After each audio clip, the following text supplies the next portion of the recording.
Have you ever wondered if you would have Stockholm syndrome in the event of a robbery, like what happened in Stockholm? If you have a 3-year-old, you know the answer. It is absolutely because you have a 3-year-old. My name is Dr. Lauren Hughes. I'm a board certified pediatrician. I am here to explain all the weird things that your 3-year-old is going to do, starting with that. They are going to be these tiny little mean terrors that demand things like, get the moon out of the sky and give it to me. You're like, what? And they get so mad at you. Then they say, I love you. You're like, I'll get the moon. I'll figure it out. Gru did it from Despicable Me. I can figure it out. I can do that.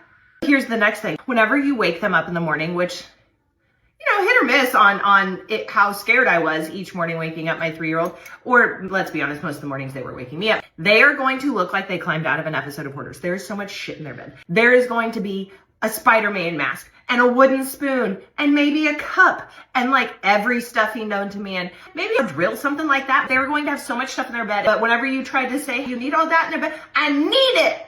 You're like, whatever gets you to sleep. Whatever gets you to sleep is fine with me. If it takes a wooden spoon cuddle, great. Go ahead. Then here's the other part about sleep. This is the age where they may or may not start dropping naps and you have to choose. You have to choose what version you want.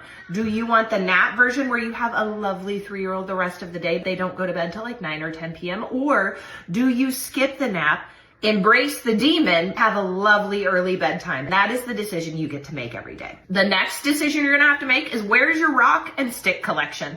Because you will have one. They are going to bring home a rock from every adventure, whether it was an adventure or not. Sometimes they just bring home random things. My son brought home a chip of a brick. You're gonna have to figure out where in your house is this rock collection, where in your house or outside of your house is this stick collection. How do we keep it from overwhelming us?